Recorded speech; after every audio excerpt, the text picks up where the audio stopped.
Don't forget to put us on YouTube. Hey All right, guys, welcome back to another episode of Punt Situation with Polk and Scott. Scott got excited. Y'all hear him, guys? boy, I was excited to go. Let's do this. Heck yeah.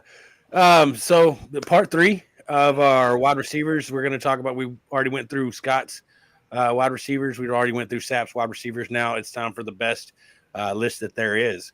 So mine's going to be a little different.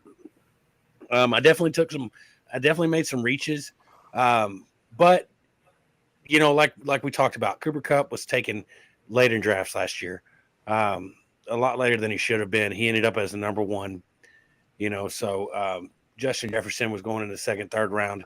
He was one of those top guys. So I tried to make a couple reaches. We'll see if it pays out and if it works out. So I don't know. Y'all ready to get into it or? Let's do it. Hey, I think you might need to go up a little on your screen there for your picks. You're all the way down to the bottom. What do you mean? Went up. Oh, I can see. never mind. Right I see. All right, yeah, I see it now. Yeah, you moved. Oh, on. okay. Oh, you're good. Yeah. I know how to work the computer. So, all right, guys. So basically, what I have going on here is my top 10. Cooper Kupp. We talked about it. Number 1. Justin Jefferson is going to round out number 2. We got Jamar Chase coming in on his second year as number 3. Stephon Diggs at 4. Devontae Adams at 5. I think he takes a little bit of a drop because of the quarterback change, but it's not going to be drastic. I think that they're going to play a lot of games from behind. Devontae Adams is still going to be a vital piece of that offense, so he's still going to be in the top 10. He's going to be number 5. Don't worry about drafting him. We got CeeDee Lamb at 6. I just think with those 104, we talked about it, 104 targets that are being vacated by Cooper, and then everybody else is either new or just not established with Dak like CD is. I think CD is going to be able to take a lot more of those targets and do something with them. At 7, Deebo Samuel with his big contract. We talked about it. He's a gadget player.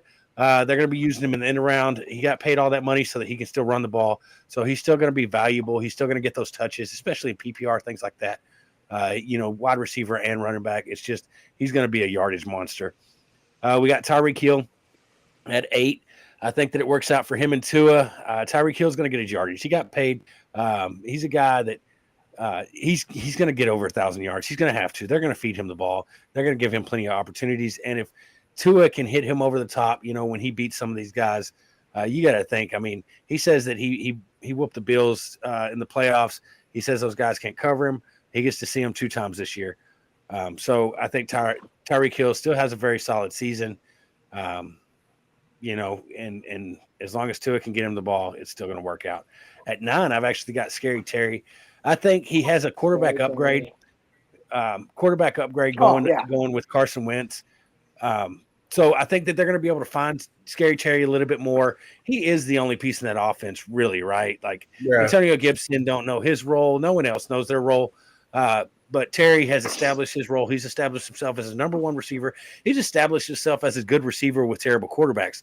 So I think with that quarterback upgrade, Carson Wentz, you got to remember he finished in, I think, top 15 last year at quarterback. So he does throw the ball. Carson Wentz finished higher than people think. Carson Wentz isn't as bad as a quarterback as people think he is. Right. So they're going to throw the ball a little bit more. I think that just Terry McLaurin's going to be able to do something with it. He's a great receiver. He's coming into his 4th year. He's really coming into his own. So I think he's going to be huge. He's coming up in the contract year, I believe, right? He just signed. Yeah, he just signed. That was part of it. So, he's paid. He's established himself. He is a commander, or is that right? Yeah, commander. Commander. You can't say Redskin. Whatever. He's a Redskin. Right. So he is that guy. He's going to be that guy. I like Terry, and I'm going to draft him if I get the opportunity because of the opportunities. He's going to be the only guy that they're going to be feeding the ball. They don't even know. Like I said, nobody else has that established role like Terry in that offense. You can argue the fact, but in the end, you're going to guarantee that Terry's going to get the ball and no one else. And then at 10, I got Michael Pittman. I think because of the season he had, and don't get me wrong, Carson Wentz, they just never had that connection. I think Matt Ryan's a lot better quarterback. We talk about quarterback upgrades. Here's another upgrade, from Wentz to Matt Ryan. And I think so. He's going to be able to find Pittman. Pittman's just he's young, he's fresh, he's tall, he's big. He's going to be able to beat defenders over the top. Loves to float that ball over guys, or catch guys in the center. Running that post route that he did for so long with Julio Jones. I think Pittman's going to fill in that role. And you got to think Matt Ryan was a very heavy wide receiver one dependent. We talk about Julio Jones, we talk about other guys. It was still always Julio Jones, and not just because it was Julio Jones, but Matt Ryan, if you watch him, he tends to just follow the number one route. He waits for him to get open and throw him that ball. Well, his number one's going to be Michael Pittman. So I think Michael Pittman, he rounded out at like 13 or something last year, somewhere right there. I think he moves up 3 spots and he rounds out that top 10 for me. So, well, let's just remember Michael Pittman. I mean, Matt Ryan has a better offensive line than he did last year with the Falcons. So 100%. he's going to have a lot more time to look down the field. Ever. So this is why I agree with you on your top 10 when it comes to Michael Pittman. Like I mentioned a while ago, I mean, his numbers are going to go up. It has to go up because, one, he has a better quarterback over there. And I totally agree with you. You're Scary Terry. I like your analysis and everything. I just think he's a little too high for me.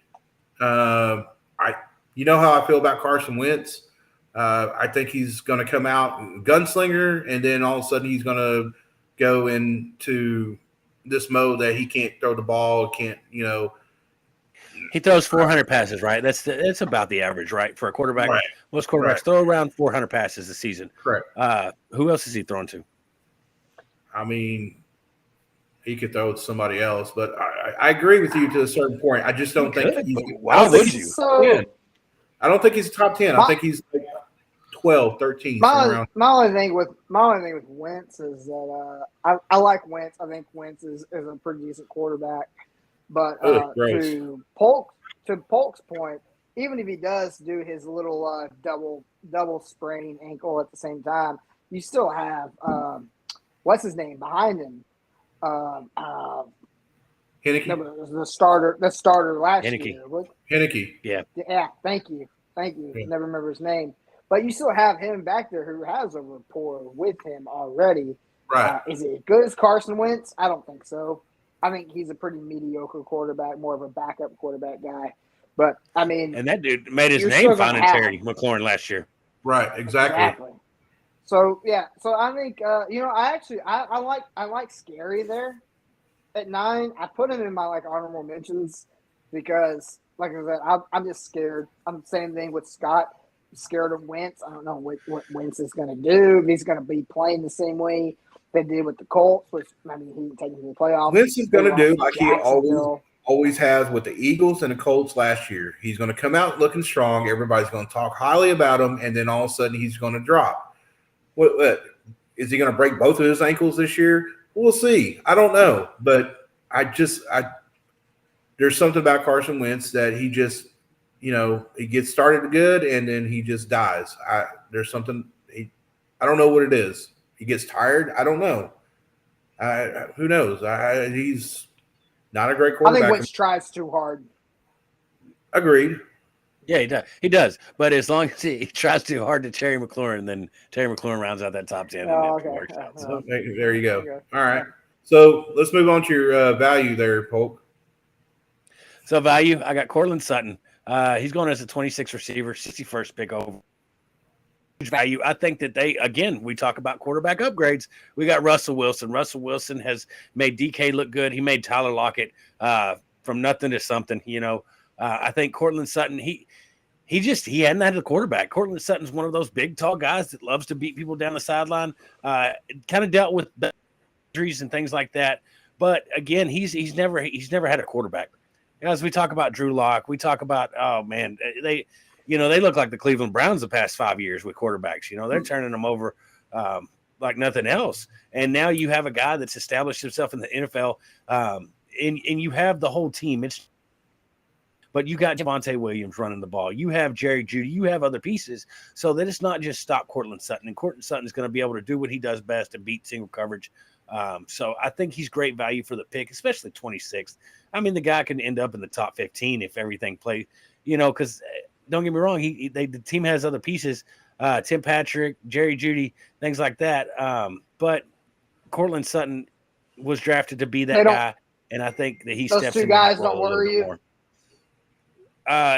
Tim Patrick has speed, but those two guys have never worried me. So Jerry Jeudy, I mean, he battled consistency issues. He was supposed to be all hands, and he had drops his first year. Now the second year, he didn't do terrible, but you got to keep in mind it's Russell Wilson. So Russell Wilson has a great line now. He has a decent line now. He can buy time, and when he's buying time, Cortland Sutton's big, strong. He's going to be able to get open. So why take that 10-yard Jerry Jeudy when you can hit? I mean, he loves to throw it over the top. Come on, he has the most moon yard. Moon yard, the moon ball. What about that tight end over there? Don't they have a pretty good tight end over there at the? Yeah, we'll talk about him later. Albert, okay. We'll talk about him later, but. All right. Noah Fant left. So that. I have to agree with you with Cortland Sutton, man. Look, Russell Wilson's playing in a different division. He's playing in the AFC. He's playing against the Raiders. He's playing against the Chargers, and especially playing against the Chiefs as well. But let's remember, the Chiefs' defense is horrible, and so Russell Wilson can pick them off. And so I think Cortland Sutton is going to have a great 2 games over there against him, because everybody knows Russell Wilson can scramble and he can find Cortland Sutton open over there because that their secondary is horrible. I mean, they didn't even go in the draft or in the offseason try to get somebody. It's still the same. So I love that value pick over there. And Cortland Sutton as your number 1 receiver, okay, you got a little concern, but hey, at number 2, 26, 61st pick overall. Right. Hey, I mean, you're talking like 5th, 6th round. It's not a bad pickup for a guy that could be top 15. I think I like your next pick more. Allen Lazard. Allen Lazard, so 49th wide receiver taken, 117 overall. Guys, they don't have a number 1. Allen Lazard is the only one that's played with this quarterback consistently, besides Tunyon, but Tunyon's got to stay on the field first, right? Lazard. Hey, don't forget about Randall Cobb. I mean, that's Aaron Rodgers' boy. Yeah, he was his boy in 1962 when he came into the league. But when you go from a Hall of Famer to a Hall of Famer, right? So Randall Cobb's 110, so I'm not worried about him. He absolutely did nothing last year. He didn't do anything for the Cowboys. He ain't done anything in about 5 years. So I'm not worried. I think he's still on that roster just because him and Aaron Rodgers are buddies. So Allen Lazard, though, I think, there's a lot of targets vacated. Allen Lazard's going to fill that role. He already has a connection. And there was a lot of times last year that Rodgers were right there. It was either an overthrow, but he did beat coverages. He found a way open. So I think that, just stepping into that role and having a whole nother offseason, whole nother everything to prepare and be that guy, he's going to be able to do that. And again, we talk about value. The 49th, 117 pick for a number 1 receiver, on the Green Bay Packers, for a number 1 receiver with Aaron Rodgers as his quarterback, who's going to go out there and throw 500 passes. And there's no one else as established on that team. Yep. I think it's great value. Aaron Rodgers makes number 1 wide receivers. That's correct, exactly. 100%. All right, so let's go to your 3rd value pick over there. What do you got there? And then 3, I rounded out with DJ Moore, 15th, 48th. We talk about value. We talk about number 1 receivers. We talk about a guy that's been consistently in the top 15 every year without a quarterback. So I think that it's an improvement from nobody to somebody from what he's had in the years past to Baker Mayfield. Baker Mayfield actually did pretty well. Besides everybody knows he was injured all of last year, right? Yes. Everybody knows that his receivers were all divas, and they just threw their hand up and said, "Oh, the ball was too far." DJ Moore makes a point to go out and try to get the balls. He's fast. And then we talk about Baker Mayfield loves to throw the deep ball. If you look at his stats, I think he was 3rd in throwing it over 20 yards. So he's going to try to find DJ Moore, and DJ Moore is a fast, young, capable receiver. I think it's really going to work out, and I think DJ Moore has real potential to break 15 mold, maybe move up to the top 10. I didn't put him in there, but he's value. You're getting him at 15. and I think that's his floor. So it can only go up from there. Got a little excited. Sorry. It can only go up from there for me. And maybe he's not the best value on the list, but he's value at where you can get him. I like it. All right, man. Let's go to your busted busters over there. Who do you got, buddy? Well, I know you recognize two of those names, right? Oh yeah, absolutely. Yeah, we're talking about DK Metcalf and Amari Cooper. So we kind of covered them, guys. DK Metcalf, just not a fan, never been a fan. He loses Russell Wilson. He downgrades. Come on, Drew Lock. A lot. He downgrades A lot. The offensive line didn't get much better. They added Noah Fant, and that's just going to take away targets. You're talking a wide receiver that has one skill, and that's run fast. He's not going to beat anybody running routes. Everybody knows he's either going to try to beat you with speed on the slant or on the go route. And strength, I think that, I think that hurts him. He scraped into 1,000 yards last year. I remember watching him midway, and I was like, there's no chance that he's going to get 1,000 yards. He was able to pull it out, but I don't think he pulls it out this year. And if he don't pull out 1,000 yards, if he's not the goal line guy, the quarterback over there. Exactly. I think they're playing from behind. And how many yards? How many touchdowns? What are you thinking? I think 800 and 800. Yeah, 800 and probably about. I'll be generous and give him 6. I would say 4. We'll see. I think Drew Lock. Right. Yeah, he's a big guy. Unless he's in the red zone, try to fit a couple in on the slant, just try to big body somebody. Unless he's in the red zone, maybe he'll get more. But right. That's all. I mean, Drew Lock can't throw past 20 yards, so. Right, but that's what I'm saying. 18th overall, 47th. I'm not wasting. Look, 8 yards. That's not terrible, but that's not what you want. Especially when you're drafting him, to be your number one guy, right? It's DK Metcalf. Right. That's the name. Everybody knows who he is.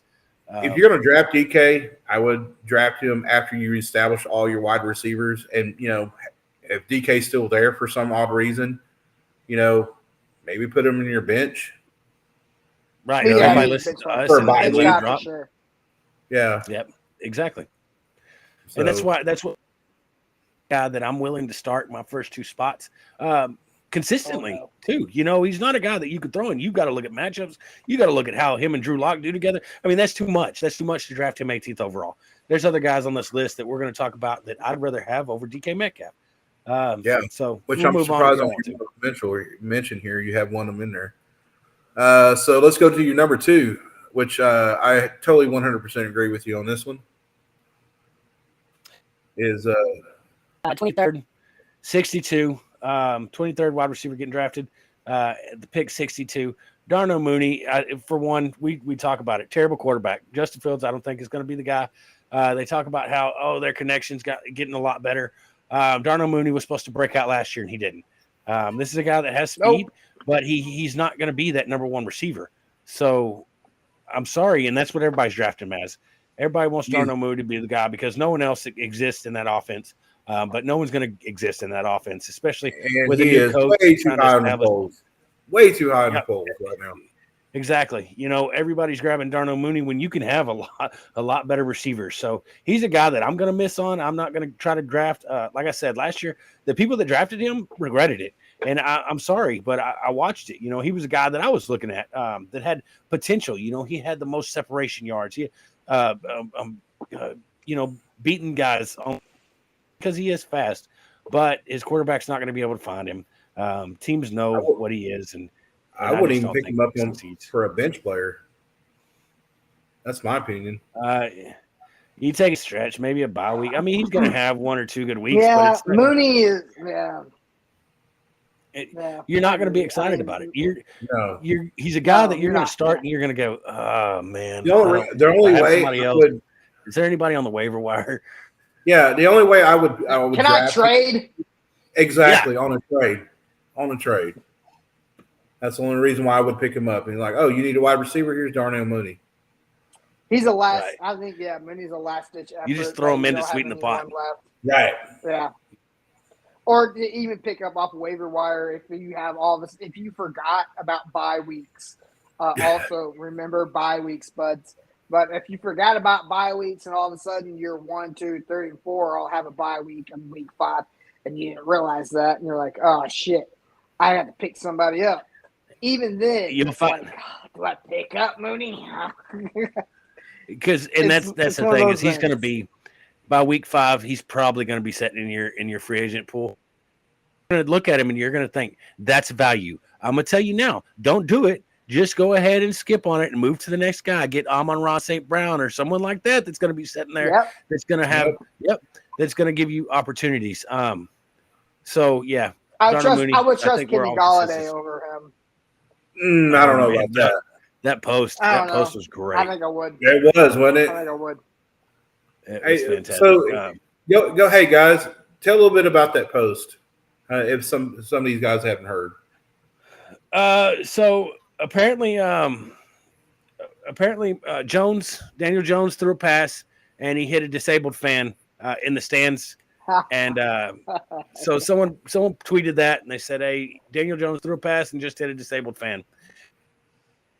Said, it's not nice to talk about Kenny Golladay that way. I thought it was fantastic. So it was very good.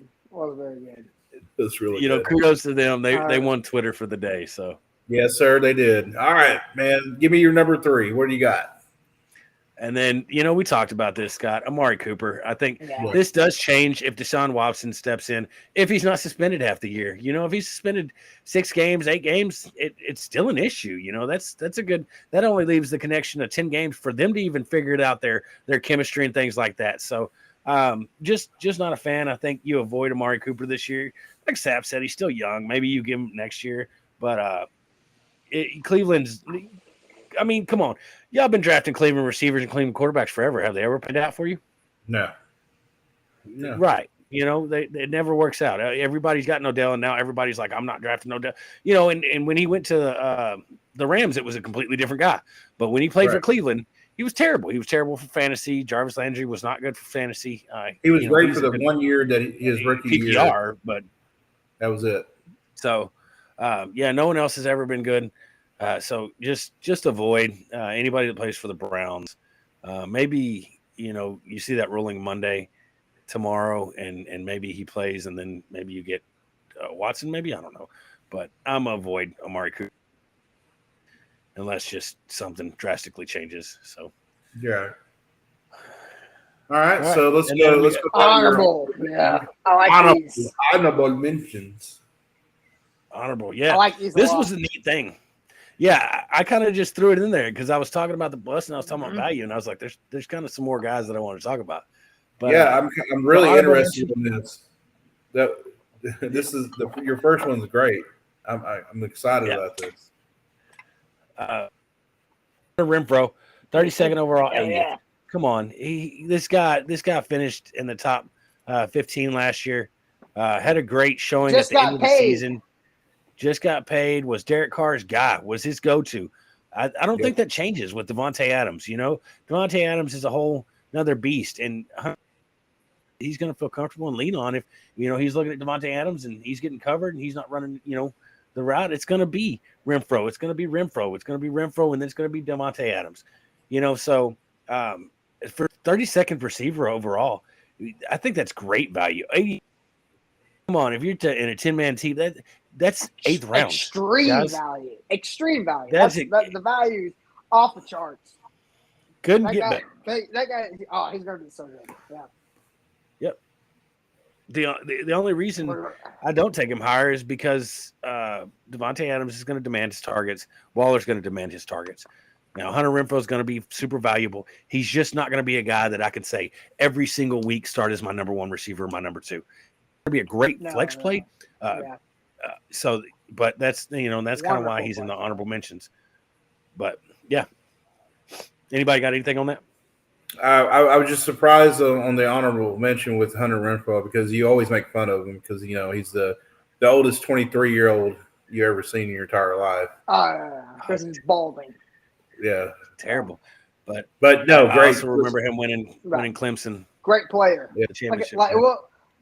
I want to say, like I said earlier during mine, Hunter Renfrow reminds me of the Julian Edelman, the Danny Amendola, those guys that their coach loves. They got Josh McDaniel there now.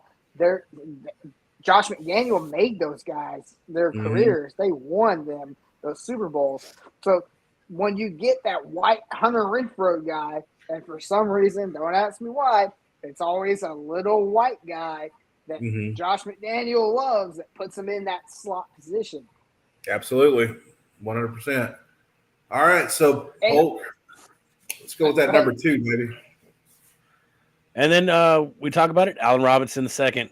Was he 31st overall, 69. He's right there around Hunter Renfrow. I think that's great value for a guy that, I mean, come on. Stafford's a great quarterback. He's coming into a great system. You know, Cooper Kupp is going to demand some coverage. And I think that Allen Robinson is going to be able to step up into that role as that number 2. I think he's better than Woods. So I think it's an upgrade at the position. I think so too. And you know, who knows? He might get out there and, practice and go to breakfast with them. So there you go. All right. So you're number 3. I love it. Tell me about him. All right, Drake London. I don't care who's the quarterback. I don't care who it's Mariota, but I don't care who's throwing him the ball. Right. We talked about it in every other deal, but in this one right here, there's no one else. There's not there's Kyle Pitts, but he didn't live up to the success that, everybody believed in the hype last year. Drake London is a guy. He's a big guy. He reminds me of Mike Evans. Now, Mike Evans ain't on my top 10, but that's because he got old. All right. But he can be that 1,000-yard guy. He can be a guy that the team leans on. He's going out and making some great catches at camp. He's battling coverage. So I think he's going to be a red zone guy. If, Cordell Patterson or whoever gets him there, Drake London is definitely going to be a sneaky little play. 41st wide receiver going off the board, 94th overall. That's super late, guys, for a guy that is the number one for that team. They don't have Julio Jones. They don't got Calvin Ridley. It's Drake, USC. Yeah, USC. Yeah, and he demanded, he was injured, but he demanded a huge target volume when he was there, and it worked out. So I think he's a guy I liked, especially going to a team that don't have another receiver. They lost everybody that they had. They lost Russell Gage. Calvin Ridley likes to bet on games. He ain't coming back. And Julio Jones is 2 seasons out. So Matt he only bet $1,000 or whatever it was. Yeah, who cares what he bet? He's out for the season. Huge band, crazy, but it's part of it. Crazy, stupid. I don't agree with it, but yeah. Okay. Yeah. All right. Well, I don't either. Right. So, real quick, guys, your wide receivers. Who is going to be your breakout wide receiver this year? One of those guys in my top 10. No, I think no, somebody out of the ordinary. Someone who's not in my top 10? Someone's not in your top 10. Allen Lazard is going to – so that value, I think he's going to be a breakout. He's going to – especially whether it's ADP's at, is a breakout. He could be a guy that really pushes the envelope because of his quarterback, because there's no one else around him. Yeah. So, okay. What do you got, Sapp? That's hard to disagree with. You really put me on the spot there. I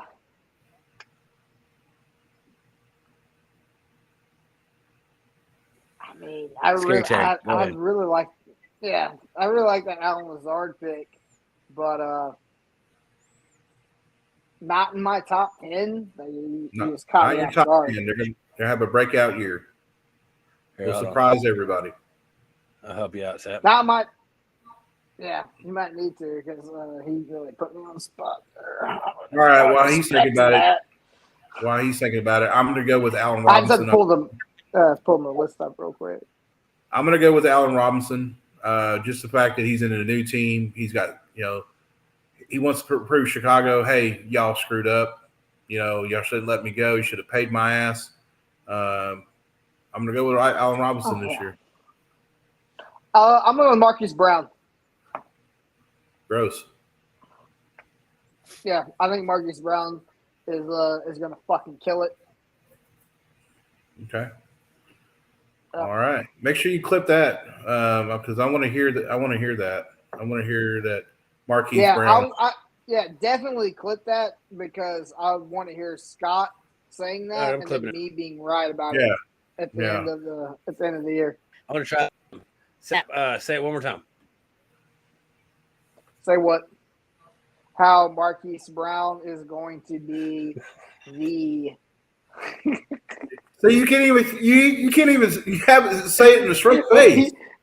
He started laughing. Did you just have a stroke? Marquise Brown, breakout player of the year as a wide receiver. Whatever Scott's going to say is going to be really fucking stupid. It's probably going to be like DK Metcalf or something. But yeah, Marquise Brown, Hollywood, very, very good. He's gonna make it. Okay, all right, Harvey Two-Face over there. So I said Allen Robinson, not DK Metcalf. Allen Robinson's going to have a great year. Huh? We're just going to keep doing it. Oh my God. All right, guys. Well, who did I say? Alan Lazard. Hold on. Yeah, Alan Lazard. You said Alan Lazard. I like Lazard. Robinson, that's dumb. But Brown, Lazard, two good picks, boys. To look out for breakouts. This guy has glasses on and stuff inside the house at night, so I don't know what to tell you. Right. So just real quick, guys. I just want to go over something real quick. Whatever, dude. Yeah, I said real quick, real twice. So basically, what makes these guys, what makes your draft, what makes champions and things, is going to be value.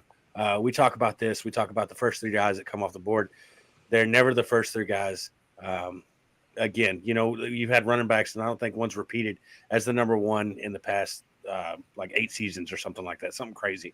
So what you're looking for, what makes you champions is going to be finding those guys in the free agency that step up. And it's going to be the value in the draft. You're going to be able to get these role players in case injuries happen.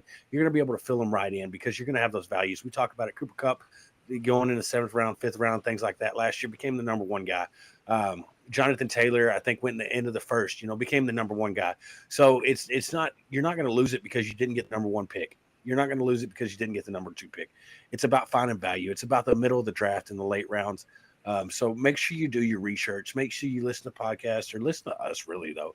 But go ahead and do your research. Get in some mock drafts. See where guys are going, and make sure that your team feels good. You know what I'm saying? You don't want to be heavy on having a starting running back and then having, you don't want to have JT and then have to back him up with Mostert, can't stay on the field and is on a new team or someone like that. Marlon Mack, someone, what I'm saying? Like, it's just, don't get me wrong, these guys could break out, but at the same time, like, history kind of shows that these aren't what you want. You want to be able to round out your team. You want to have value in all positions, just loading down one position group or things like that. So definitely look in the middle of the draft. Everybody knows those first couple names.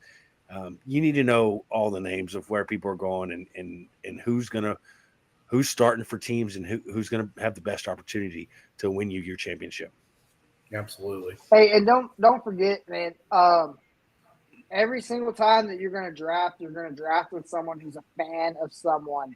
So whether they're a Bills fans or Cowboys fans or whatever it is, they are going to draft these guys higher than they're supposed to be. Don't be that guy. You can have a fan of a team. You can be a Cleveland fan, for God's sake. Doesn't matter. Don't draft your favorite player to your team. Let these other morons draft their favorite player. Hey, I'm a Packers fan, so I'm going to draft Rodgers at number 1. Or I'm a KC fan. I'm going to draft Patrick Mahomes number 1. Don't draft a quarterback number 1. I don't care how much you love them. Don't do it because there's so much value left. It's going to lose you your league. And you're going to watch those games. So enjoy those games and enjoy your team, and don't stress yourself out over fantasy. Stress yourself out over fantasy on the other games that you don't normally watch that you're going to have to watch because of those are your players. And last of all, guys, if you're in your draft right now and trying to get your guy, don't let somebody tempt you. If you think this guy's going to do great for you, don't let him tempt you to say, hey, I wouldn't draft that guy or I wouldn't do that. you could be, this guy over here, he likes to do that. But don't let somebody tempt you not getting some. Yeah, you. All right. Value your picks. Be strong with your picks. If you think this guy's going to do good for you, then go for it. Don't be like this guy over here in the corner over here, and they're like, no, don't get him. And then he turns around and gets it, and then he winds up doing better. At a better value. Right. At a better value. Exactly. At a better value. All right, guys. The least amount that you talk to your other teammates, the better, because you never know when some of them are snakes in the fucking grass. Like exactly. Over here, so. All right, guys. I'm not a snake. The problem is they'll ask me about guys, and especially if I'm not a fan of them, I'll talk. I won't talk them up. But yeah, no, he did really good. Like Kenny Golladay, yeah, he did good in Detroit, and so he'll be the number one in over there in the Giants. And so that puts that bug in their head, and they go draft him, and then they're going to leave me the guy that I want. So exactly. All right, guys. Well, this wraps up Punt Situation. We'll catch you up next week with tight ends. This is Scott Doyle, Kalen Polk, Jordan Sapp. We'll see you next week. All right, guys. Love you. That's right.